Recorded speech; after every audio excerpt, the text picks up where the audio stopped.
puff pastry. In the bowl we have some strong flour and a quarter of the butter. The rest of the other butter's here. Some ice cold water with a squeeze of lemon juice. The first stage is to rub the quarter of the butter into the flour to a crumb, as if you were making a pastry. Now the butter's been rubbed into the flour, I'm just going to add the ice cold water and lemon juice. As an alternative to butter, you can use pastry margarine. Now this is a high ratio fat, so it has a higher melting point than normal margarine, which will allow you to make a perfect puff pastry. So slowly add the water.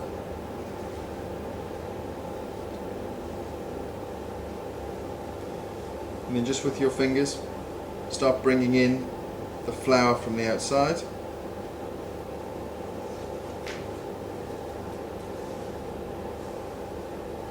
Now, ice cold water and a cold working surface is a must, otherwise the butter or margarine you're using will start to melt. If it starts to melt, it will ooze into the pastry dough, giving you very few layers. There has to be pure separation of fat and dough. Now the puff pastry dough is relaxed for 30 minutes. We've taken the dough, scored the centre, and then just pulled out the flaps that we've cut, rolled out thin, and left the centre quite thick. Now we've softened the butter, so it's the same texture as the dough. This is important, otherwise the dough would be pushed through into the butter and vice versa, or if it was too warm, the butter would ooze out, not forming layers. The first stage is to place the butter in the centre on the raised part of the dough, and then fold in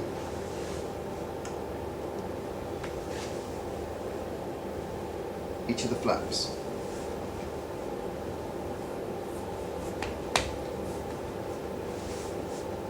Like so. I like dusting on the board, and then roll out to 30 centimeters by 15.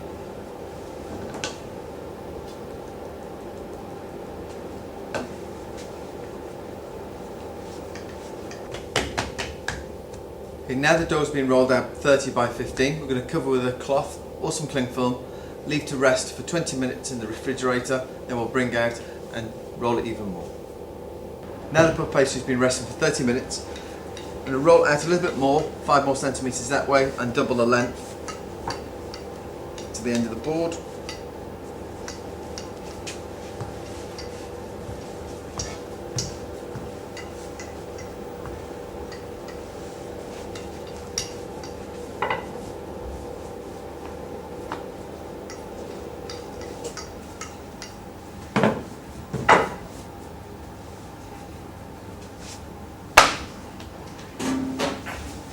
And as you can see, this is a lot smoother than the rough puff pastry.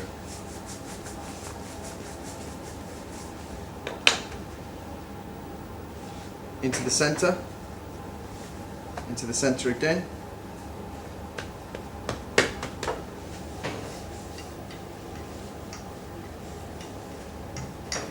I'm going to rest this for another 30 minutes into the fridge and then start more turns. The puff pastry now, after the first turn, been rested for 20-30 minutes in the fridge. Now I've just rolled it out to the same thickness and width as earlier.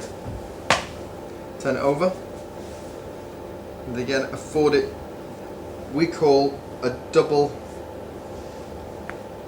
turn.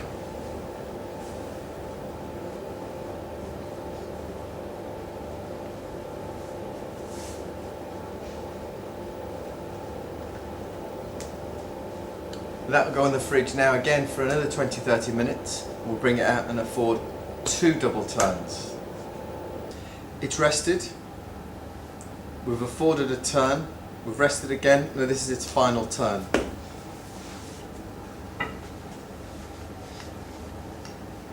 So a nice even pressure on the rolling pin.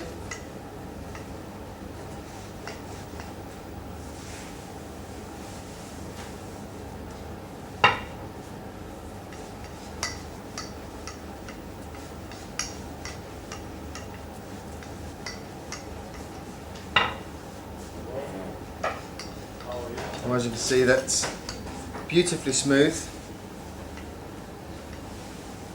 and I'm using the full arm length. Now this will help create an even rolling structure from the rolling pin and reduce the amount of ridges left on the pastry.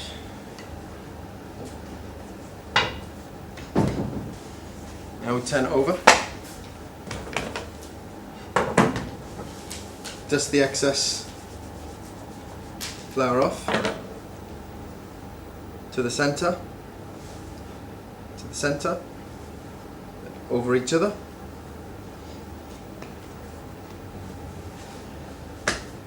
There we have it.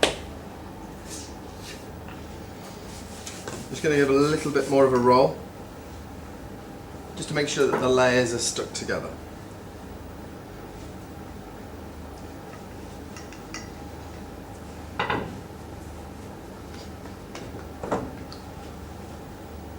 I'll allow this puff pastry to rest. As you can see, it's beautifully smooth, well layered. Rest for 20-30 minutes and this is ready to use.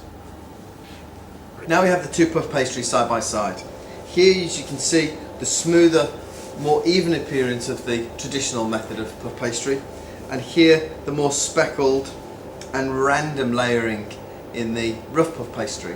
This will afford still some layering, but not as a structured layering as a standard puff pastry.